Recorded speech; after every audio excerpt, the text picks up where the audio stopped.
Another beautiful day. Love riding. Today's story has to do with my style of working or managing people and basically doing my job. Some of you may know that by training I'm an engineer,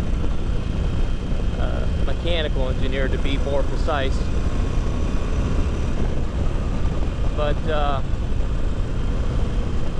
I haven't really done specific mechanical engineering stuff since I started working after graduating with my degree. Although my engineering training has given me a lot of information on how things work, but school as a whole doesn't necessarily really teach you how to work in the workforce. And I don't think there would be any better school to teach you that besides just actually working in a place, because every place is different. Every company I've worked for has a different nuance on how they do things, and it's not just their systems, their processes, but just how people behave. Some places people behave very well, very cordial, very cooperative, and that's the culture of the business. And some places it's very hostile, and I've mentioned hostile workplaces before. But I can't remember what video I watched or who was talking about it, but they said, yeah, where they work, you know, they do a lot of menial tasks. And that's me. I don't do menial tasks every day, all the time, but I'm, you know, the phrase, I'm not afraid to get my hands dirty. Growing up, my family was, we weren't necessarily poor, but it never occurred to me growing up that we were not on the high end of the social structure, social economic structure. We had enough, you know, I had food, I had a place to live, had a bed to sleep in, but we had just a little bit more than the bare minimum. We did have a color television, no remote though. We had air conditioning window units. In fact, we didn't even have an air conditioning when we first moved here, but my dad did get us an air conditioning window unit, and we only used it at the height of summer to save electricity, well, to save money on the electricity bill. So growing up, I had to do a lot of the things on my own because basically I just couldn't afford to do it. I had other videos mentioning explaining how it is possible to ride a motorcycle and to save money instead of driving a car, because I didn't have the money to do otherwise. I learned to fix my clutch when I was 13 years old on a 1975 Chevrolet Chevette. I replaced several alternators on a 1979 Monte Carlo that my mother let me drive. I replaced other things on vehicles, and just in general doing a lot of mechanical things, but not really thinking about it. Not thinking that, oh, you know, I'm good at mechanics. No, it's like, I need to know, I need to be able to fix this vehicle so I could get myself to work or get myself to school. So yeah, I got my hands dirty when I was a kid. But you know, it's weird. I hated working in restaurants or being a bag boy.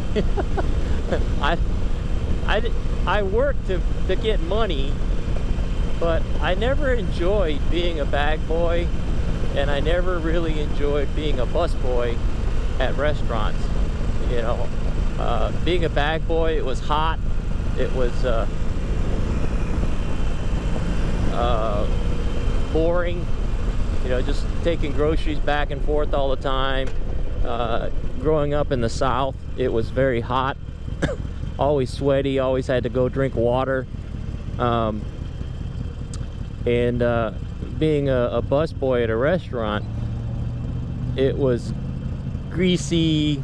You know, my hands were always greasy and slimy from picking up dirty dishes and doing dishes, and I always, you know, my hands were mostly always wet when I had to do dishwashing.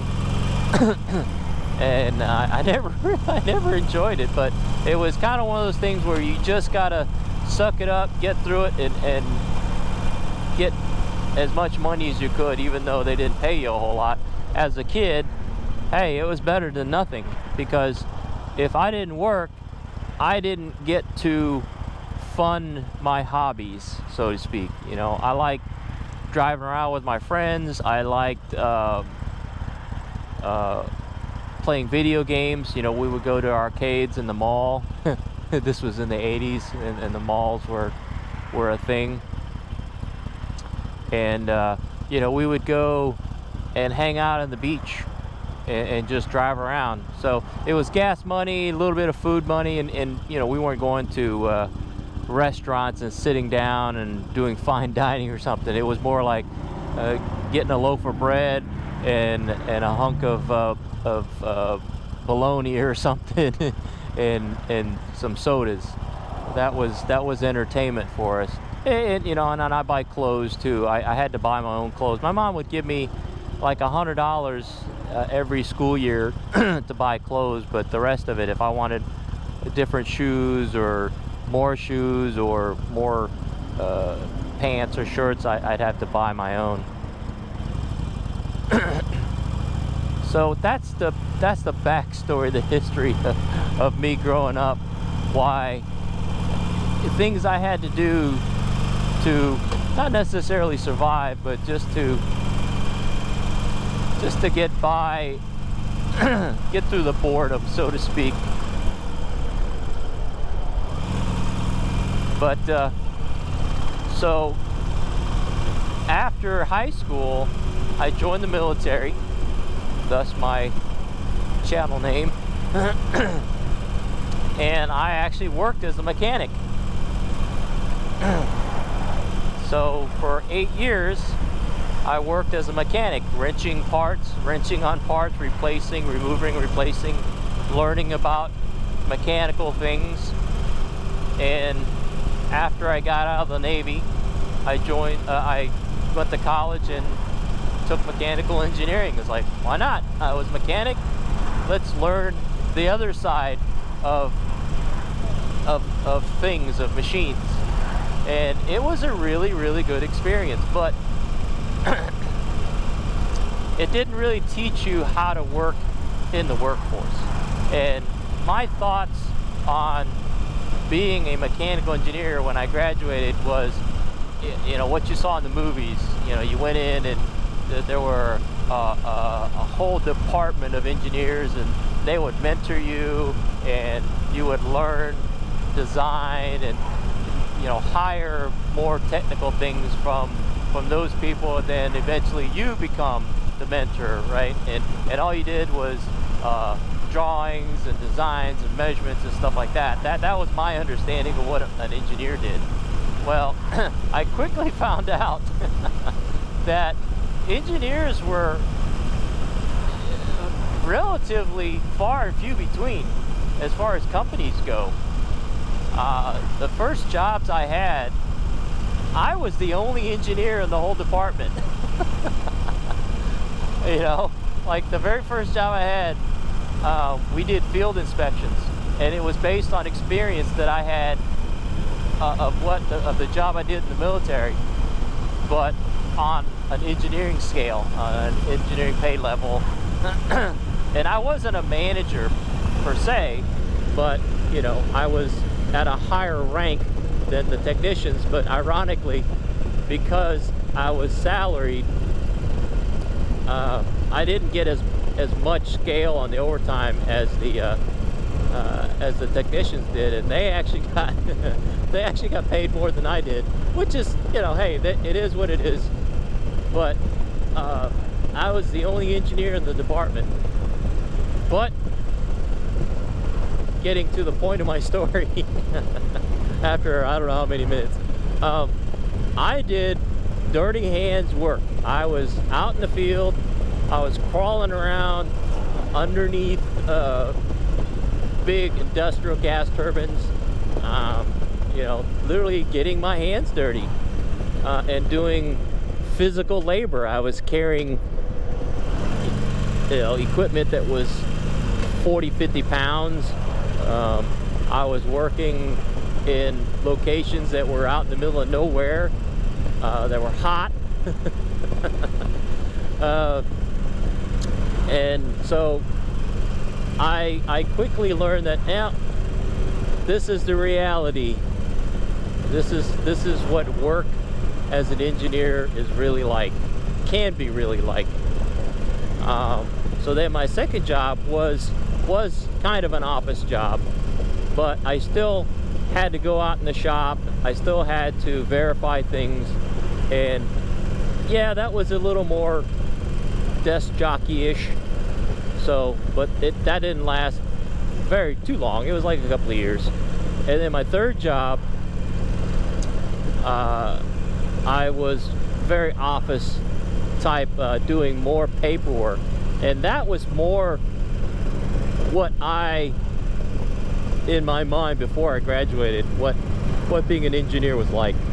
Reviewing procedures, excuse me, writing procedures, and doing a lot of office work.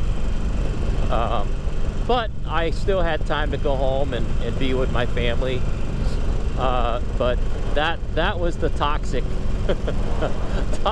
company that I worked for. And it wasn't everybody was toxic. It was just a couple of people in that office were toxic, but they kind of set the tone. Everybody was very quiet, very standoffish, and yeah, I only lasted like a year there. I didn't bother. That was not my thing. So then the job after that was the pinnacle of me working as an engineer. That company was, let's call it a major company in the industry. There were probably hundreds of engineers that worked in that company. And again, though, my department, I was the only engineer, only, you know, true degreed engineer in that department. Even my boss was still working on getting his engineering degree, but his experience outweighed my education. He knew way more than I ever would have at the time, given his experience. And I think we hired one more guy who was an engineer, but he didn't stay too long either. But I worked there for about 4 years, and my jobs there were, I would say, 70-80% office and 30%, you know, 20-30% actual hands-on stuff. I'd do training. I'd have to go verify equipment and stuff like that, and go review customers and stuff like that, and travel. So, but it wasn't hands-on dirty work, but it was not all desk jockey work. So fast forward to where I work now.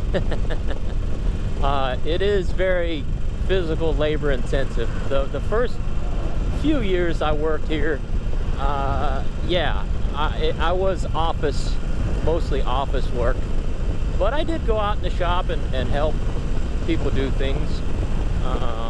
You know, I did crawl around on the ground and crawl inside parts that we had to inspect. And now the facility I work at, I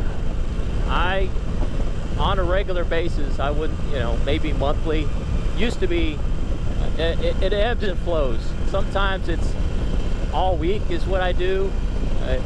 You know, I have to suit up and do things that are dangerous and dirty and hot. But yeah, normally on a maybe weekly or monthly basis nowadays is, you know, I'll go out there and do maybe an hour or 2 hours worth of physical labor stuff. Not that I have to, but it's how I help keep the facility generating revenue, right? And you know, I know some people might say, well, that's not my job, that's not my training. You need to find somebody who is trained and who is willing to do that type of work, to go out there and get dirty and deal with dangerous things. You know, I'm just a manager. I'm not that. You got to find somebody else. No, that's not me, because my after how many minutes? My point is, and it's probably been said in a lot of movies or books or something like that. My thought process is, if I don't do or know how to do what the people who work for me do, then I can't understand what they're going through, and I can't understand if they tell me something's wrong, if it's true, or if they're making it up, or it's some other issue besides what they think it is. So I need to understand as much of the function as possible, so I can help bring a solution to the problem instead of being being the problem. I want to be able to understand the problem and fix it. So yeah, that's the story for today. If you're a manager, I recommend getting your hands dirty, doing what your employees do. Obviously not not every day, because you have responsibilities for higher functions in the company. But don't think, that's the other point, never think you are above anybody. Never think you are better than the lowest worker in the company, because chances are they may know more than you in what they do, just because they may not have a high school or a college degree, or may not have studied what you studied in school. What they're doing is important. Otherwise, most often, if they weren't, the reason why they work there is because it's a necessary job. And again, just because they're not as educated or have the same education as you does not mean you are better than them. So